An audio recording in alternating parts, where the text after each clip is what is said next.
From the heart of the Space City to the heart of Gen Z, welcome to Next Gen Conversation. Not Dad's Talk Radio. Ethan talks to you about the issues and events that matter to our generation. This is the Next Gen Report with Ethan Buchanan. Hey everybody, welcome. I got a lot that I'm really excited for. The Texans are in the playoffs. Let's go. I also got a green screen. I'm pretty excited about that too.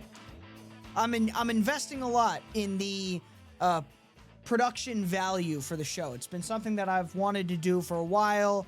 Been doing a lot of research, figuring out how to make things look better because we're doing video now. If you've somehow missed this, if you're only a podcast listener, if you're not watching right now, we're doing all kinds of video. We're on YouTube. We're on X. We're on TikTok. You can find shorts and highlights from the show on TikTok. That's _ Ethan Buchanan, by the way, just like the X page where you can find full episodes of the show. And of course, full episodes of the show are on YouTube. Just search the Next Gen Reporter, Ethan Buchanan. You'll find it there. And I'm super excited about it. I think it looks great. Let me know what you think. If you think my green screen looks terrible, let me know. If you want to see me put up a different background, I can do that too. So, by all means. Anyway, what have we got today? We got a lot. I'm going to finally get into Zoran Mamdani because he was officially inaugurated on January 1st. We didn't talk about that because we were so busy with Venezuela. We're going to open with Venezuela. Donald Trump actually did the impossible with that strike on Venezuela. I mean, on top of going in 90 minutes, capturing the leader, the dictator of a foreign country without a single American casualty, without a single American air asset being compromised, and then bringing him back here to face trial, all of that's impressive. What I would argue is even more impressive is the fact that in the process of doing that, he actually got the ladies of The View to kind of give him a little bit of credit. I'm not kidding. That really happened. Check it out. Here it is. This is Ana Navarro of The View. I believe she's of Venezuelan descent or Venezuelan herself. Here she is on The View actually giving Donald Trump his due credit for capturing Nicolas Maduro, who up until just a few days ago was universally recognized as a bad guy and an evil dictator. Take a listen. I'm as surprised to hear it as you are. Your question, who voted for this? The people in South Florida. The Venezuelan community, the Cuban American community, the Nicaraguan American community voted for this. And for us, this is a very, very happy day when we see a dictator who has been part of oppressing and abusing the Venezuelan people for 25 years, when we see him in handcuffs and held to some sort of accountability. It brought me into tears. It brought me great joy. And, I live in South Florida. But are you okay with the way that it was done? But you can, I think both things can be true. Okay. I think you can criticize and ask questions and have concerns about the way it was done and what this means in the future. Right. And I think you can still celebrate that this murderous, corrupt, sadistic son of a bitch is out of Venezuela. Yeah. Because he has... I think there's 8 million Venezuelan exiles all over the world. People have fled from this man's tyrannical rule. So for me... That's so funny. She doesn't want to give him credit. You can kind of hear it. She's trying to you can criticize the way that it's done, but it's still a good thing. And she's right. It is.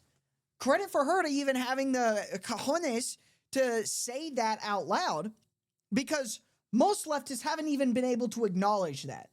Something that used to be universally agreed upon was Nicolas Maduro is not a great guy. But it's controversial to say that now because, Donald Trump was the guy that went and got him. I mean, it's unbelievable. What more do you want? But again, shout out to her for actually admitting that. Something that Jake Tapper of CNN refuses to admit. He was on, or I guess Stephen Miller was on his show, and he's trying to say, well, how could you do this? You're not allowed to do this. Why? If you did do it, why haven't you gone and had an election? You're just trying to take over Venezuela. There's been no election. And Stephen Miller has the best response. He's like, first of all, we did this because it was in our interests. Having an election there right now is not in our interest, which is true. I mean, you don't have to say we want to take this place over to say we should probably give this some time before we try to have an election there. But Stephen Miller basically says, hey, we're doing this because it's in our interest. It's good for us to do it, and we're not going to apologize for it. Hell yeah, we did it. This is a great line from him. Take a listen to this. On the way. The reason why I was giving you that speech, which I know you didn't want to hear, is because you're approaching this from the wrong frame. This neoliberal frame that the United States' job is to go around the world and demanding immediate elections be held everywhere, immediately, all the time, right away. To create these vacuums. That's not what I think, but you invaded the country. We went into the country and we seized the leader of Venezuela. Damn straight we did. And I'm saying... We're not going to let... Damn straight we did. Hell yeah, we did. We seized a dictator and a drug dealer who was harming Americans and American interests. We grabbed him by the ear. We sat his ass down because we're the United States of America and we get to do that. Why? Because we're the best in the business. We're the GOAT. And again, this used to be universally recognized as a good thing. There was a time when even Democrats would say, yes, Nicolas Maduro has got to go. I don't understand why that's controversial anymore. It shouldn't be. But Hakeem Jeffries refuses to admit that we needed to get rid of this guy. Take a listen. Well, you just heard my conversation with Secretary Rubio. I asked him about the administration's decision not to inform Congress ahead of this operation until President Maduro had been captured. Secretary Rubio saying this was not the kind of mission where they could have afforded to notify Congress. There were concerns about leaks. He made that point. President Trump made that point. Was the administration justified in this case in not briefing Congress? Well, there's been no evidence that the administration has presented to justify the actions that were taken in terms of there being an imminent threat to the health, the safety, the well-being, the national security of the American people. You got to be kidding me. There's no evidence whatsoever that Nicolas Maduro, who, again, everybody recognized until just a minute ago was not a good guy, there's no evidence that we needed to take this guy in? It's ridiculous. We're going to get into some of the evidence. We're going to get into some of the years of, bounties being placed on his head and then raised. We're going to talk about all of that in the next segment. We've also got a lot more. This is going to be a great episode of the Next Gen Report. This is the green screen episode. I'm excited. You should get excited. We will be right back after this quick break.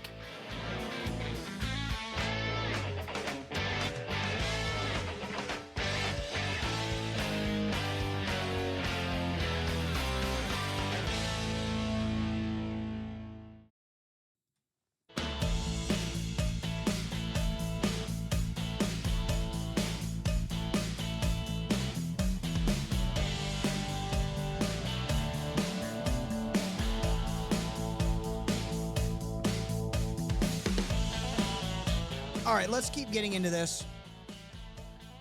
Hakeem Jeffries, House Minority Leader Hakeem Jeffries, he says there's no reason, there's no evidence, there's no proof that Team Trump really did need to go into Venezuela and capture Nicolas Maduro, which is crazy to me because the Biden team seemingly had enough interest or enough reason to jack the bounty on Maduro all the way up to $25 million. Remember, we've had a bounty on Nicolas Maduro for years. I believe at the time we actually apprehended him, that bounty had gone all the way up to $50 million because President Trump jacked it up again. But that bounty had been there again for years. Nicolas Maduro has been under indictment in the United States since 2020. And Joe Biden jacked that bounty up to $25 million. Andrew Colvett actually called Hakeem Jeffries out directly for this. If Maduro wasn't a threat to the American people, why didn't you speak up when Joe Biden put a $25 million bounty on his head? Get some new talking points before hitting the Sunday shows this morning. I mean, yeah, at least be consistent, Hakeem. If this was really that big of a deal, why didn't you say anything when we jacked the bounty on him up? The dirty little secret is all of the Democrats agreed that this guy needed to go because everybody on the planet, except for this guy, his immediate family, and his allies in China and Colombia, all agreed that this guy needed to go until it was Donald Trump that got him. Then it became a problem. This is a classic example of the fact that the Democrats don't actually support anything. They just oppose Donald Trump. I mean, there's the radical socialists that support radical socialism. But other than them, the radical base, the actual talking heads and the figureheads of the Democrat Party don't support a single thing. They just oppose Donald Trump. That's it. That's their whole shtick. That's all they've got. This is a key example of that. And it's funny, but it's also a little bit weird. Even Chris Van Hollen, Democrat senator, no Republican, no right-winger, 2024, so this was back when Biden was still the president, even he said, yeah, Maduro is a dictator. We got to get this guy out. There's no consistency from these people. Take a listen. Well, we stand with the Venezuelan people who overwhelmingly, it turns out, voted for Gonzalez and against Maduro. This is why many of us called immediately for transparency, for the Maduro government regime to release the results. And there's a reason, Jose, that they hid those results, because we now know, because we've seen results that were released by some of the opposition figures from about 80% of the polling places, that Gonzalez has, won comfortably here. And so this is clearly an effort to deny the will of the people. Maduro lost, right? He is trying to cling on to this claim of legitimacy that he won when all the evidence shows otherwise. So this is why Secretary Blinken did, in my view, the right thing, recognizing the real winner here, Gonzalez. And this is why the United States is now going to use its levers and influence to push for a negotiation, to have a transition to the truly elected leader, Gonzalez. Now, obviously, we know Maduro and his cronies do not want to go quietly into the night, but the United States needs to work with our partners, allies in the region to ratchet up the pressure on behalf of the Venezuelan people. Or, hear me out, and this is going to sound radical, we could just get the guy out. I mean, we can sit and dance around the issue and, pretty please, Mr. Maduro, little dictator, sir, would you please transition out of power peacefully? Or we could just go black bag him, just grab the guy. One of those things is more effective than the other. And you heard it. He said it himself. Or there he is. Green screen's reversed. But you heard it from Chris Van Hollen's own mouth. This guy needs to go. Okay, we got him out. What's the problem? Why are you mad? You said 2 years ago that we needed to do this. But when Trump does it, it's a problem.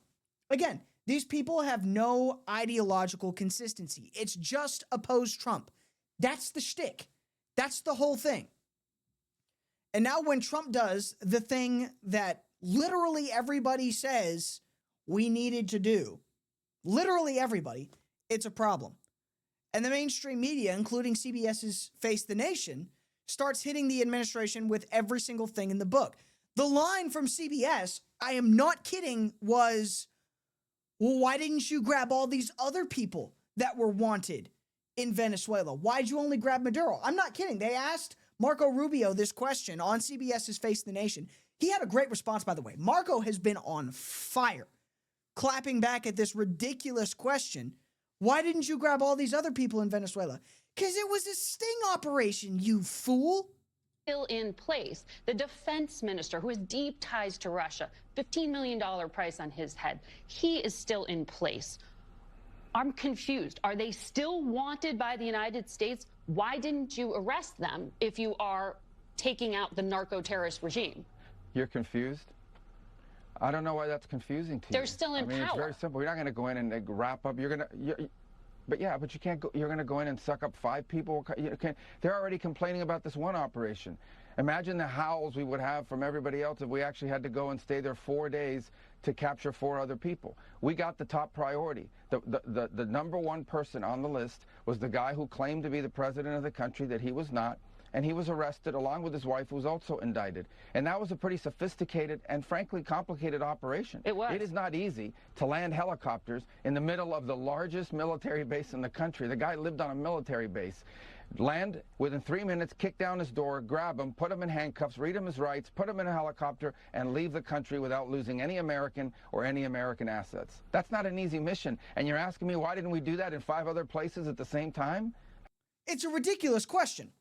And kudos to Marco Rubio for calling it out as a ridiculous question. He goes, "You're confused? You're confused by this?" No, she's not confused. She understands completely. She tries to make the case that there's some ideological inconsistency because we grabbed Maduro and not these other 5 guys. And it's just silly. It's just silly. I mean, you can see it on Marco Rubio's face in real time. He's like, what are you even talking about? We grabbed the head of the regime in 90 minutes without a single casualty. And you're asking why we didn't do that to more people. Please. Something that also gets me tickled, the Brits are really upset about this, which cracks me up. Here's Jeremy Corbyn. I'm not sure who this guy is, but he's some guy on British radio. He's very upset. Here he is complaining. What is your reaction to what's going on? Well, I'm utterly appalled. So the idea that the US can talk about international law and order and rules-based systems whilst they bomb ships in the sea off the coast of Venezuela, now apparently bombing in Caracas and kidnapping the president, this is the behavior of a cowboy state, not the behavior. First of all, stop making us sound so cool. This is the behavior of a cowboy state. Well, yippee-ki-yay, baby. Cowboy state, let's go. I mean, you can't make us sound cooler. Behavior of a member of the UN Security Council. So it needs to be condemned in the strongest possible terms. I hope the British government will do just that. Yes. So what do you want? Again, the British government has also themselves said, yeah, this guy's kind of a dictator. The European Union has been investigating this guy, as I understand it. So this idea that America just did this unhinged thing is patently ridiculous. And then on top of that, international law is fake. It doesn't exist. The United States of America is international law. That is us. That's it. We're it. We are international law. There is no other international law. There will never be any other international law. Why? Because we are the biggest. We are the greatest. When someone else is the biggest and the greatest, then they can decide what's internationally legal and illegal. But until then, it's us. And again, we're doing everybody a favor here. Less dictators, I thought, was good for everybody. But no, the Brits are upset about it. God save the Queen or what have you. These people are ridiculous. All right, we'll be right back to talk about Zoran Mamdani in a minute.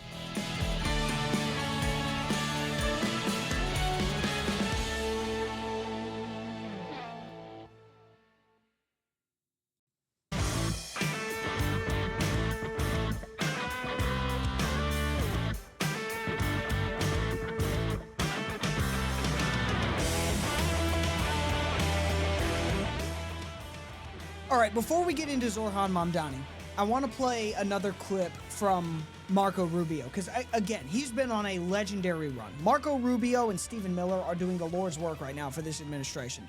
These guys are fantastic. I don't know what happened to Marco Rubio, because in 2016, he sucked. But in the last 10 years, this guy went from being little Marco to Marcus Rubius Augustus. Like, I'm not kidding. This dude is a legend. But here he is on NBC. He's addressing 2 claims from the left. One, we don't have any right to do this, which is ridiculous. We do. And 2, you've probably seen this. The leftists and even a lot of kind of isolationist conservatives have been sitting there saying, well, this is just another war for oil. Well, I mean, kind of, but also not really. I mean, listen to what you're saying. We have no interest in that oil and what the proceeds from that oil go. We have no interest in China and Russia using that oil to make themselves a bunch of money, which is what's happening. I talked to you on Sunday about how delegates from China were in Venezuela at the time we black-bagged Maduro. Why do you think they were there? Just to shake hands and take pictures? No, they want the oil. And they're going to take that oil and they're going to do things with it that are not in our interest. It is in our interest to grab that oil. Do we need it? Probably not. But is it in our interest to have control of it? For sure. Yeah, absolutely. Here's Marco Rubio saying all of this on NBC. If the purpose of the operation was to capture Maduro and bring him to justice, why does the United States need to take over the Venezuelan oil industry? Well, we don't need to. First of all, let me go back up. We don't need Venezuela's oil. We have plenty of oil in the United States. What we're not going to allow is for the oil industry in Venezuela to be controlled by adversaries of the United States. You have to understand, why does China need their oil? Why does Russia need their oil? Why does Iran need their oil? They're not even in this continent. This is the Western Hemisphere. This is where we live. And we're not going to allow the Western Hemisphere to be a base of operation for adversaries, competitors, and rivals of the United States. Have specific oil companies? We also want to see that oil and the proceeds from it. Hold on. We want to see the oil proceeds of that country benefit the people of Venezuela. Why have 8 million people left Venezuela? 8 million, the single largest mass migration probably in modern history, left Venezuela since 2014 because all the wealth of that country was stolen to the benefit of Maduro and his cronies in the regime, but not to the benefit of people of Venezuela. You know how destabilizing 8 million migrants is? The number one fear that Brazil has, that Colombia has, that all these countries in the region have about what's happening in Venezuela and our involvement is they're afraid of another mass migration event. That's what they fear. This is deeply destabilizing stuff. It's not going to continue to happen. They are not going to come from outside of our hemisphere, destabilize our region in our own backyard, and us have to pay the price for it. Not under President Trump. Preach, Marco. Preach. It's in our interest to have control of this oil. It is. Whether you like it or not, whether you think that's, interventionism or imperialism or whatever, I frankly don't care. I care about the United States of America, and it does help us to have this oil and have control over it. Anyway, Zoran Mamdani, the mayor of New York, is very, very upset about all of this. Why does his opinion matter? He's the mayor of one city. It doesn't, but he felt it was necessary for him to weigh in anyway and give his opinion. And again, he's not happy. Take a listen to this. As well as other members of my team, I called the president and spoke with him directly to register my opposition to this act and to make clear that it was an opposition based on being opposed to a pursuit of regime change, to the violation of federal international law, and a desire to see that be consistent each and every day. And what was his response to you in that conversation? I registered my opposition, I made it clear, and we left it at that. That's a good question by the reporter. What did Donald Trump say to you? Nothing. Because Trump doesn't care what this idiot thinks. It makes no difference. Zoran Mamdani's opinion matters this much. If you're listening right now, go watch the video so that you can see how much. I'm holding it up on my hand. It's 0. It matters this much. Ridiculous. He's got main character syndrome, and I'll prove it to you. Here's the tweet that he put up on January 3rd when all of this went down. I was briefed this morning on the U.S. military capture of Venezuelan President Nicolas Maduro and his wife, as well as their planned imprisonment in federal custody here in New York City. I was briefed. Who briefed Zoran Mamdani? Nobody, because he doesn't have federal security clearance. He admitted as much. A reporter actually asked him, you said you were briefed. Do you actually have federal security clearance? This doesn't seem like it would affect you because you're just the mayor of one town.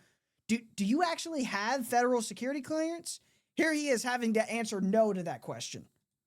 Clearance yet, and has anyone from a federal agency reached out to you or members of your team to begin the vetting to get federal security clearance? That briefing, yes, was conducted by my team, and the question of federal security clearance is one that's ongoing. So do you have it right now? No, not as yet. He just wanted to leave it at ongoing. So the briefing was conducted by my team, not officials, not federal officials or anybody else. And as far as the question of my federal security clearance, it's ongoing. So the answer is no, you don't have it. He did admit it. Kudos to the reporter for pushing him on that. So what was his briefing? It was nothing. He just hopped on Twitter, turned on CNN. He had all the same information we did. And he goes, I was briefed. No, you weren't. Shut the hell up. You looked at Twitter. That was I'm monitoring the situation. Oh my God. It's ridiculous. This guy's ridiculous. But, I mean, congratulations to him on finally being sworn in as the mayor of New York City, the dreaded arrival of Mayor Mamdani, he did say a lot of very interesting things, I think, in his inauguration speech. One has gotten a whole lot of headlines. You've probably seen the memes on X. Again, I'm late to this, I know, but here he is saying that we're going to replace the rigidity of rugged individualism with the warmth of collectivism. I mean, you might as well say glory to the great leader. This is how communist this guy is, openly, by the way. I welcome the change. For too long, those fluent in the good grammar of civility have deployed decorum to mask agendas of cruelty. Many of these people have been betrayed by the established order. But in our administration, their needs will be met. Their hopes and dreams and interests will be reflected transparently in government. They will shape our future. And if for too long these communities have existed as distinct from one another, we will draw this city closer together. We will replace the frigidity of rugged individualism with the warmth of collectivism. The warmth of collectivism. I mean, has this guy looked at any communist country ever in human history? No, he just says things that sound nice. The warmth of collectivism. We've got a collective coming together to hug each other and hold each other. It's going to be so warm. It's like a big cuddle party of all the communists. This guy's crazy. He's an open communist. He might as well have just said it right there. I do like the fact that he kind of called out the fact that, what was the terminology he used? I kind of forgot. But, you know, he talks about how people that are fluent in language are basically, you know, screwing people over and then covering it up with nice language, which is exactly what he's doing. It's exactly what he's doing. I mean, it's the definition of the kind of suicidal empathy that we've seen for years here in the United States and on the American left. We've got these people that are, you know, saying, oh, we just need to help each other. We need to have this empathy for one another. We need to stick together. And the reality of what they're doing is screwing over the American people. I mean, it's exactly what he's doing here. He's gifted at it. I'll give him that. We're going to talk about this more in the next segment, but I want to play you before we switch over this clip of his housing director. She's saying something also super scary. This is his tenant director, Sia Weaver. Take a listen to this, and we'll talk about it in the next segment. I think the reality is that for centuries we've really treated property as an individualized good and not a collective good, and we are going to transitioning to treating it as a collective good and towards a model of shared equity will require that we think about it differently, and it will mean that families, especially white families, but some POC families who are homeowners as well, are going to have a different relationship to property than the one that we currently have. What the hell does that mean? You're going to try to take our property?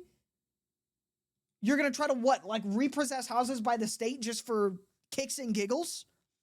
This lady's crazy. Think long and hard about what we said over this next ad break. Obviously, pay attention to the ads because they pay for all this. But at the same time, think about what this lady is saying as we head into this. What she's talking about is just open communism. State possession, state ownership of all the assets, and then you get what the state thinks you need. Where have we seen that tried? Everywhere where it's gone a disaster. That's the answer to that question. We'll be right back to talk about how silly this is in the next segment.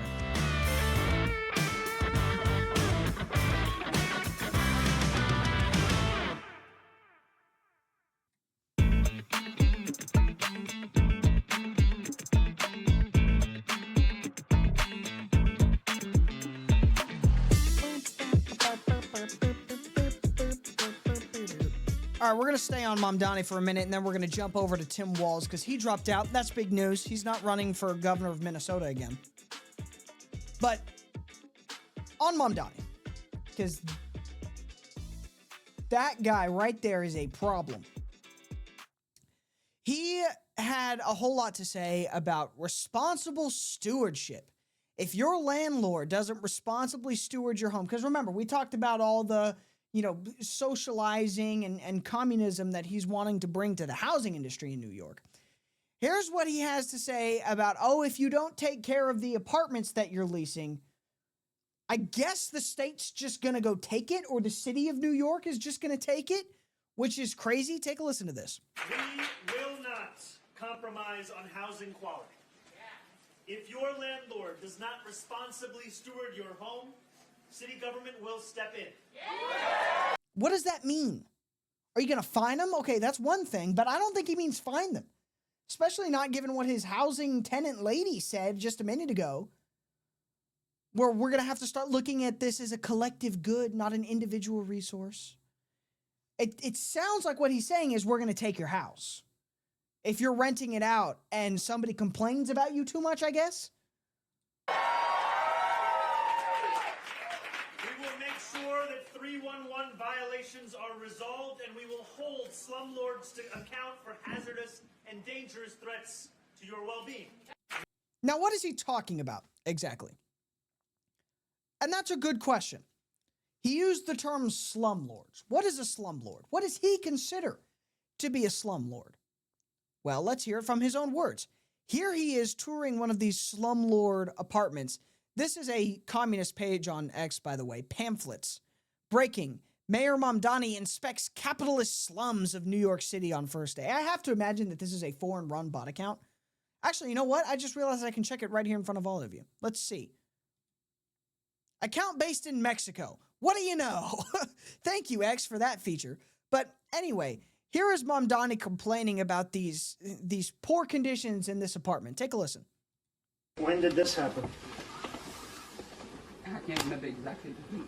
Floor tiles all falling apart. More than years. This is why you should be watching, by the way. I mean, this apartment is in terrible condition. Clarkson Avenue in Prospect Lefferts Gardens, getting a first-hand look at the deteriorating conditions, from an eroding bathtub surface to a rust-covered, corroded bathroom pipe and red paint splashed about. And you told the landlord about this? Yes. And what was the response? Call some numbers, but nobody want to do anything about it. Residents in this same building call some numbers, but nobody want to do anything about it. That was the landlord's response. Now, Pamphlets, this ridiculous communist account, says this is the capitalist slums. Here's what neither Pamphlets in their post or whoever did this original interview, I don't know what TV channel this is, they won't tell you this, but that's a rent-controlled apartment. That means both the state of New York and the city of New York have their hands in this, and they've basically hand-tied the landlords. The landlord can't fix this even if he had the money, because again, here's the problem. Prices for services, prices for handyman services, repair services, construction services, those continue to go up with inflation. The rent doesn't, which means the cost to the landlord keeps going up, but he's not allowed to make more money in order to pay that cost, which means he can't fix this even if he wanted to. And even if he had the money, he still wouldn't be able to fix this because the state oversees this, not even the landlord. This is legalaidnewyorkcity.org. And this is fairly up to date. This was last updated August 12th, by the way. What steps may I take to get my landlord to make repairs?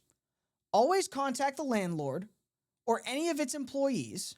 Call 311 to report the conditions in your room apartment building. If your apartment is rent regulated, file a complaint for a decrease in services with the New York State Home and Community Renewal. So they keep trying to act like this is a failure of capitalism. These are the evil capitalists that are taking advantage of these poor renters, forcing them to live in squalor. When the reality is, this is the state. This is what you get with the state. Anything in which the government has control will get worse, all of the time, without fail. But Zohran Mamdani wants to not only ignore the fact that this is a problem with the state, he wants to blame it on the landlords and then give the state more power, or give the city of New York more power. Either way, it's ridiculous. Like, hey, this isn't working, and it's never worked before in human history, no matter how many times and how many different places it's tried, and no matter how much money we throw at it, the communist government-controlled system just continues to fail and fail and fail. Maybe if we try it in New York City, it'll work. Are you stupid? What are you talking about? But these are the people that we're electing to run our government. And again, this isn't just in New York City. This is still, by the way, in the federal government.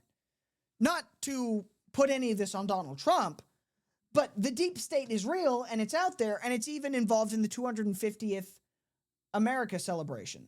Again, if you didn't notice, 2026, this is the 250th year of the United States of America. This special account is dedicated. This, I believe, is a government-organized account, and it's dedicated to just the celebration of the 250th year of the United States. And this is one of the things that they posted. Spoken during a moment of global uncertainty, the four freedoms helped define what America stood for. On this day in 1941, President Franklin D. Roosevelt outlined 4 universal freedoms for people the world over to enjoy. Universal freedoms. Freedom of speech. Absolutely. Say whatever you want. God bless it. That's why this podcast is here. Freedom of worship. Amen. I mean, I kind of lean towards Christian nationalism. I believe you should be able to worship freely within the bounds of Orthodox Christianity, and if you want to worship somebody else, go to that God's country, lowercase g. But whatever. Freedom from what? This is what gets me. What the hell is freedom from what? You have the freedom not to want things? Is that what that means? I mean, that's true. You do have the freedom not to want things. You can just say, I'm content, but I don't think that's what they mean. It sounds like what they're implying is you have the freedom to have the government give you everything. I mean, if there's some other, I welcome somebody clarifying this. But just reading that on its face, to live with dignity and sustenance. Living with dignity and sustenance is not necessarily a right. That's something that you have to work and procure for yourself. That's not something that's a God-given right necessarily in the way that we would understand things like freedom of worship or freedom of speech. You don't have the freedom to not want for sustenance. You should want for sustenance, and that's why you go and work for it. I mean, again, I'm so confused as to what this means. Freedom from fear. This is another one. To exist without threat or violence. That's not a right. Violence is an unfortunate reality, and it's why you should, as an American, be prepared for it. That's why we have the Second Amendment. Why wasn't that mentioned? Right? I mean, that is a right. The right to be prepared for violence. The Second Amendment, that's a God-given right. I have an automatic firearm on my desk right now, just off camera. That's a right. Violence is a necessary reaction. You have the freedom and the right to be prepared for it. These people are communists. That's what's going on here. That's what's going on in New York City. That's still what's going on deep in the bowels of the federal deep state. It's real. It's out there. I was going to talk about Tim Walz. I ran out of time talking about Mamdani. I'm sorry. That's just another reason to tune into the Sunday show. I'll make a point to talk about Tim Walz on Sunday. So, hey, 7 p.m. AM 950 KPRC. Tune in and be there. And hey, listen, while we're on the subject, if you like this show, if you support the show, follow me on all platforms @_ Ethan Buchanan on X and TikTok, the.Ethan Buchanan on Instagram. I'm on YouTube as well. I'm wherever. Reach out to me. Talk to me. If you want to sponsor the show, hey, we'd love some sponsors right now. This green screen was not cheap. But hey, thank you very much, even for just listening. I am Ethan Buchanan. This is the Next Gen Report. We'll see you Sunday evening on AM 950 KPRC.